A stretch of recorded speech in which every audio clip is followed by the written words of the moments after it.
Hello everyone, Ali Raza here and you are watching legal studies. Last time हमने state को define किया था उसके करैक्टरिस्टिक के हवाले से। तो उसमें जो है एक कन्फ्यूजन मैं और क्लियर करता चलूँ कि लास्ट टाइम हमने जब डिफ़ाइन किया था तो मैंने प्रॉपर डेफिनेशन नहीं दी थी, जिस तरह के लोग डिफ़ाइन करते हैं कि it's a politically organised community and blah blah. तो ये बिल्कुल एक डेफिनेशन है, थ्योरेटिकल डेफिनेशन है, लेकिन इस डेफिनेशन से ज़्यादा जो इसके एसेंशियल एलिमेंट्स हैं वो इम्पॉर्टेंट है। इसलिए मैंने कहा था कि आपको डेफिनेशंस गूगल करने से कई डेफिनेशंस डिफरेंट फिलासफर्स की मिल जाएंगी, बट जो आप स्टेट को practically as a body consider करते हैं तो वो उन्हीं एलिमेंट्स की बेस पे करते हैं। इसलिए मैंने उसको क्रैमिंग वाली डेफिनेशन नहीं की थी। तो आज के इस लेक्चर में हम स्टेट की थ्योरीज़ को डिस्कस करेंगे, टाइप्स डिस्कस करेंगे, फंक्शंस डिस्कस करेंगे और इसके अलावा स्टेट रिकग्निशन को हम डिस्कस करेंगे। अगर वीडियो ज़्यादा लंबी होगी तो इसको दो पार्ट्स में डिवाइड कर देंगे। सो चैनल को लाजमी सब्सक्राइब करें और अगर किसी भी किस्म की कोई भी क्वेरी हो तो कमेंट बॉक्स में आप कमेंट कर सकते हैं। इसके अलावा ईमेल एड्रेस पे भी आप एक्सेस कर सकते हैं। अगर हम थ्योरीज़ की बात करें कि स्टेट एमर्ज कैसे हुई, तो हमें चार बेसिक थ्योरीज़ यहाँ पर नज़र आती हैं, जिसमें फोर्स थ्योरी है, एवोल्यूशनरी थ्योरी है, डिवाइन राइट थ्योरी है, सोशल कॉन्ट्रैक्ट थ्योरी। सबसे पहले अगर हम फोर्स थ्योरी की बात करें तो कि स्टेट चाहे वो कैसे इमर्ज हुई, तो फोर्स थ्योरी ये कहती है कि स्टेट जो है फोर्स के नतीजे में जो है वो डेवलप हुई, इमर्ज हुई। जो स्टेट का एक इंस्टीट्यूशन है, जो बॉडी है, एज आ बॉडी स्टेट जो है वो फोर्स के नतीजे में, कि जो इंडिविजुअल जिसके पास फोर्स थी, जो ताकतवर था, उसने आहिस्ता आहिस्ता एम्पायर का कंसेप्ट है, पहले ट्राइब का कंसेप्ट और फिर एम्पायर, और उसने जो है एक अपनी ताकत के बलबूते पर फोर जो स्टेट है इसको इमर्ज किया, या स्टेट का जो इंस्टीट्यूशन है, जो बॉडी है, ये उसकी ताकत के नतीजे में वजूद में आई। दूसरी थ्योरी अगर हम एवोल्यूशनरी थ्योरी की बात करें तो इसमें यह है कि जो with the passage of time development के थ्रू जो है, जो हमें मॉडर्न एक स्टेट नज़र आती है, वो आहिस्ता आहिस्ता पहले फैमिली इंस्टीट्यूशन था, पहले के जो है इंडिविजुअल अलहदा रहते थे, फिर फैमिली जो है वो, फिर उसके बाद ट्राइब्स के बाद जो है वो डिफरेंट ट्राइब्स आपस में जो है वो मिलते गए, और इस तरीके से एम्पायर्स, और फिर आहिस्ता आहिस्ता जो है वो स्टेट वजूद में आई। मतलब एवोल्यूशन का जो एक एवोल्यूशनरी पर्सपेक्टिव यहाँ पे हमें नज़र आता है कि with the passage of time, वक्त गुजरने के साथ साथ जो है डेवलपमेंट्स आती गई और इस तरीके से स्टेट जो है वो वजूद में आई। तीसरी थ्योरी है द डिवाइन राइट थ्योरी, जिसमें कहा गया डिवाइन राइट टू रूल। ये थ्योरी आजकल हमें प्रैक्टिकली कहीं नज़र नहीं आती, लेकिन यूरोप के अंदर भी, इसके अलावा रोमन एम्पायर के अंदर, पर्शियन एम्पायर के अंदर हमें जो है ये चीज़ नज़र आती थी कि डिवाइन राइट टू रूल के जो किंग है, मोनार्क है, या जो क्राउन है, उसके लिए डिवाइन राइट का कंसेप्ट था, और इस कंसेप्ट को जो है वो असेंट देता था, या इसके ऊपर जो मोहर है वो चर्च लगाता था कि जो किंग है उसके पास डिवाइन राइट है रूल करने का। तो ये थ्योरी ये कहती है कि डिवाइन राइट टू रूल जो है उसके तहत स्टेट एमर्ज हुई। और लास्ट जो थ्योरी है ये हमें मॉडर्न इरा के अंदर नज़र आती है, सोशल कॉन्ट्रैक्ट थ्योरी, जिसमें यह कहा गया कि जो लोग हैं वो फ्री हैं, वो इंडिपेंडेंट हैं, तो उनका जो वॉलंटियर एक्ट है, उन्होंने अपनी मर्ज़ी के साथ जो है एक स्टेट को इस्टेब्लिश किया, फिर उसके अंदर गवर्नमेंट को इस्टेब्लिश किया। तो ये तमाम चीज़ें जो है वो लोगों के वॉलंटियर एक्ट्स के थ्रू जो है वजूद में आई हैं, और लोग जो है वो जिस तरह की गवर्नमेंट चाहते हैं, जिस तरह की स्टेट चाहते हैं,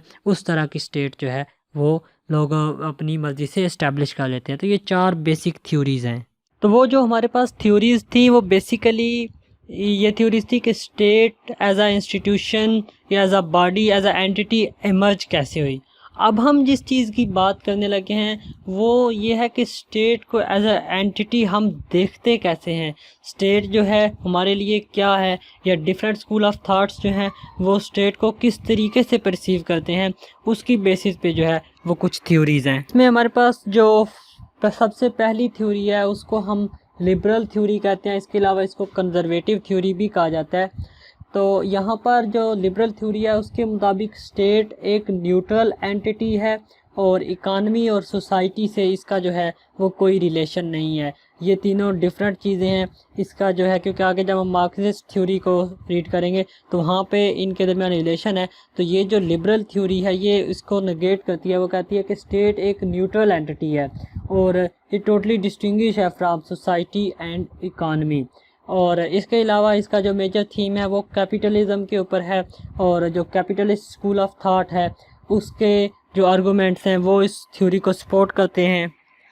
और इसके अलावा कैपिटलिज्म के जो प्रिंसिपल्स हैं वो भी इस थ्योरी के अंदर आ जाते हैं। तो हम ओवरऑल अब अगर लिबरल थ्योरी की बात करें तो हम कहते हैं कि ये उन फंक्शंस पर मुश्तमिल है, इसके अंदर वो फंक्शन है जो एक कैपिटलिस्ट सोसाइटी के अंदर होते हैं, वो तमाम फंक्शंस जो है वो स्टेट के अकॉर्डिंग टू लिबरल थ्योरी। इसके अलावा अगर हम देखें तो हमारे पास जो दूसरी थ्योरी है वो मार्क्सिस्ट थ्योरी है, जिसमें जैसे जो है कार्ल मार्क्स ने एक पूरा स्कूल ऑफ थॉट इंट्रोड्यूस करवाया, जिसको हम सोशलिज्म कम्युनिज्म की जो दो डिफरेंट स्टेजेस हैं। तो जो मार्क्सिस्ट थ्योरी है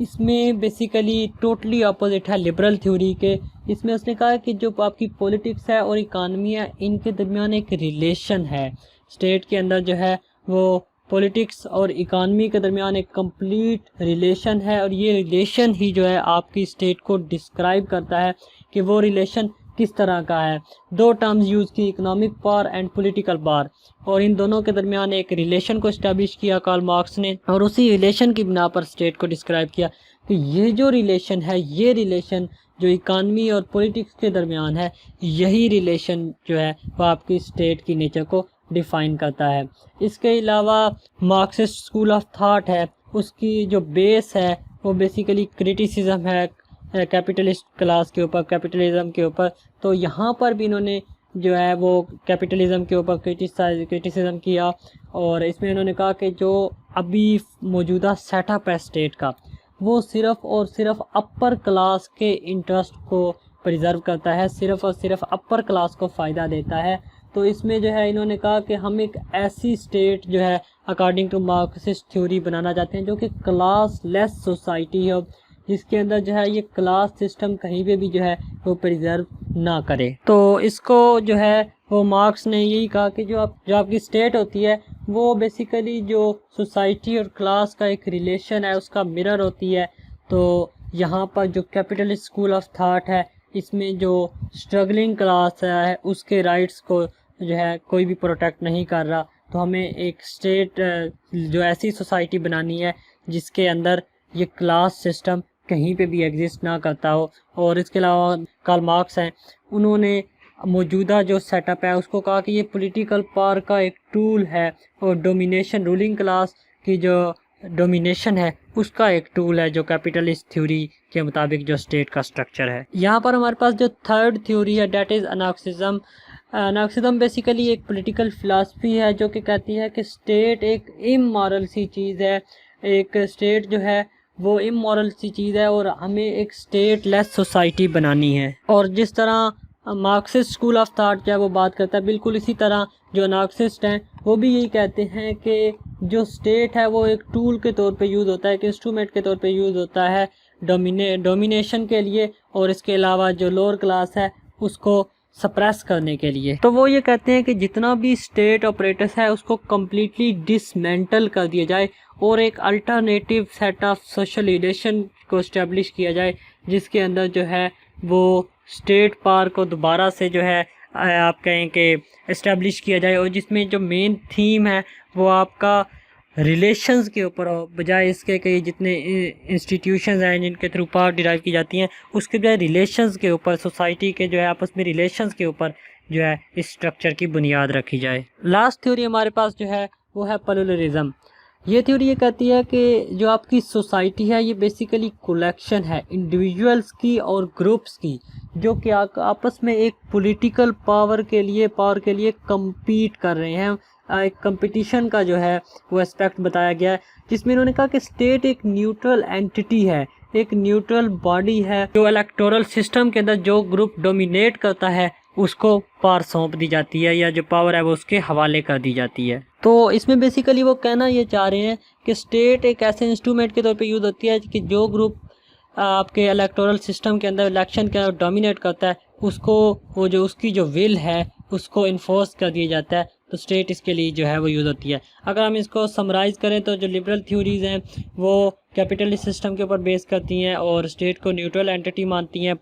जिसके अंदर सोसाइटी और इकानमी को जो है वो सेपरेट रखती हैं। मार्क्सिस्ट स्कूल ऑफ थाट की बात करें तो वो जो आपकी पॉलिटिक्स और इकानमी है इनके दरमियान रिलेशंस को इस्टेब्लिश करता है। जो आपका अनार्किस्ट स्कूल ऑफ थाट है ये बेसिकली एक डिफरेंट व्यू को लेके चलता है, जिसमें मौजूदा सेटअप को डिसमेंटल करके एक क्लास जो लेस सोसाइटी या क्लास लेस सोसाइटी बनाने की बात करता है, जिसमें सोशल रिलेशन के ऊपर जो है वो न्यू स्ट्रक्चर की बुनियाद रखी जाए। और लास्ट पे हमारे पास जो है वो प्लुरलिज्म है, जिसमें स्टेट को एक न्यूट्रल एंटिटी के तौर पे दिखाया गया है और कहा गया कि स्टेट एक ऐसे इंस्ट्रूमेंट के तौर पे यूज़ होती है जो कि जो भी ग्रुप डोमिनेट करता है उसको जो पावर है वो मुंतकिल कर दी जाती है। तो यहाँ पर ये जो प्लुरलिज्म स्कूल ऑफ थॉट है ये बेसिकली इवन के गवर्नमेंट को भी एक इंटरेस्ट ग्रुप के तौर पे देखता है। तो ये एक बेसिक थ्योरीज का कंसेप्ट है।